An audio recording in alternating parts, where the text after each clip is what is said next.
The Honourable John Kerin, after Wool and the arrival of 2 children, and by then living in Canberra, Bob became interested in politics. John Kerin became a lifelong friend as well as a colleague. Our next speaker. Thank you, John.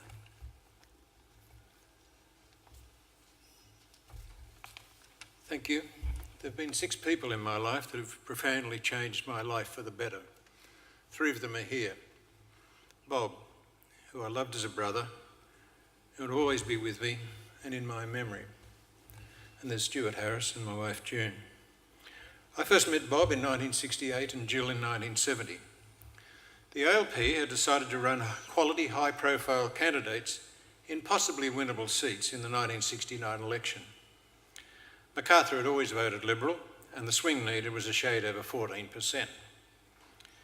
We of the mere rank and file out in the boondocks heard that a fellow named Whan was interested in the seat.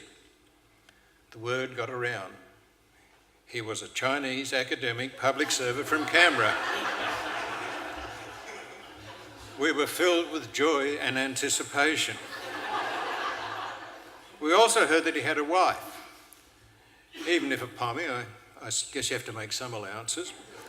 So one suspected calumny would not possibly fall on us. I met Bob in my role as Mittagong Branch Secretary, and we talked about the dairy industry. MacArthur had dairy farmers throughout it on the Southern Highlands and the South Coast. I know of 4 of the estimated 500 or so in the electorate at that time who voted Labor, all Irish from Jamberoo. Bob and I were both farm country boys who'd left school early and gained qualifications the hard way.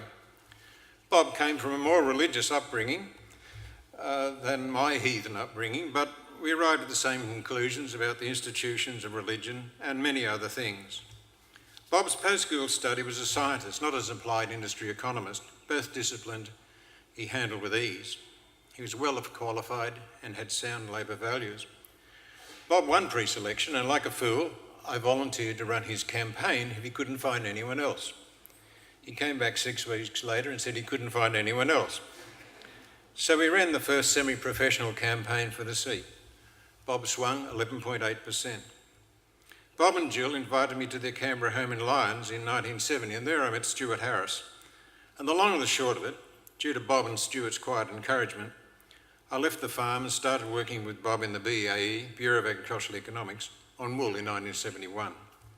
Bob was inspirational to work with. Let me be quite plain about this.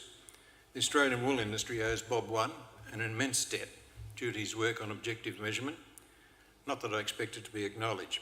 Bob was an evangelist who took on the ossified attitudes and entrenched forces inherent in the wool industry. Australia in the 1960s and early 1970s was still marked by some harsh stereotypes, and to my mind, to Bob's mind, we were living in colonial sloth. The mini dress had almost provoked a revolution. It was almost as bad as when Whitlam later recognised China. My background had not gone beyond living in a village of about 105 people, engaged in physical work, and holding that the only aspiration was to be possibly revered as much as the wealthy business people in Bowral, population 3,000. So Canberra came as a great shock. The sexual revolution had passed me by. I was too busy plucking chickens, and I've never smoked pot.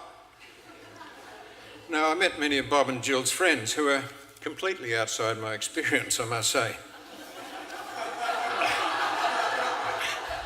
It was a whole new world for me. I became aware of Steve, I think he was about 6 years old, and then Susie, both being reared, fit for purpose. Censorship had just ended. Married women were being allowed to work in the public service. You could talk to and have a range of relationships with women. Education was valued, not regarded as a privilege.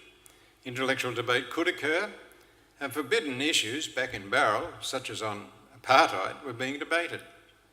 Perhaps pregnant girls didn't have to adopt their babies out. It was a time of great change. It wasn't regarded as treason in Canberra to be against our involvement in the American war in Vietnam, even if he was still seen as a communist by the establishment. Now, I don't think Bob ever knew how much I admired him and how much I learned from him and his life skills. Bob had a great zest for life a lifelong optimism, loved people, and wanted to make things better.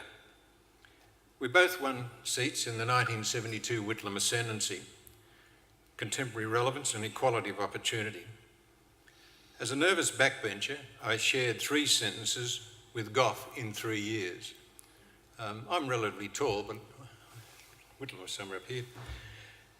Bob, however, had a very good relationship, a great relationship with Whitlam, and Gough used Bob and his expertise, and he became more than just a prominent backbencher. Now, we'd tic-tac because we shared all the New South Wales south coast from Wollongong to the Victorian border. Bob exulted in knowing all the characters in Eden Monero, fisher persons to graziers to dairy farmers to those in the Captain's Flat Soviet, the former Snowy Scheme workers in Cooma and the people of Goulburn and Queanbeyan. Bob and I ran the Caucus Primary Industry Committee, working closely with Ken Reid and his staff. Bob and I also served on one statutory committee, the ACT committee, because we both lived there at that time. Bob, always the optimist, came back one Monday and told me about the deeply satisfactory intellectual conversation he had had over the weekend with the Catholic Bishop of Goulburn on abortion, morality and ethics. The Goulburn Evening Post came out on the Friday with the headline, "Pope wages war on Whan," or words to that effect. Bob always had a ton of courage. Unfortunately, Bob's parliamentary career finished in 1975. I somehow later continued and became Minister for Primary Industry. It was always the job that Bob should have had. He would have been so good and innovative with it. Bob succeeded in every job he took on, requiring Jill's unceasing report. He worked in the NGO sector and actively for at least 2 charities I know of.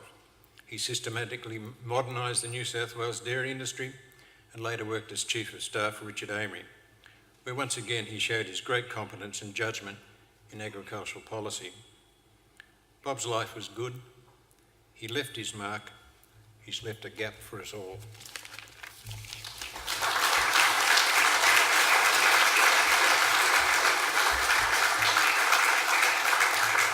Thank you, John Kerin.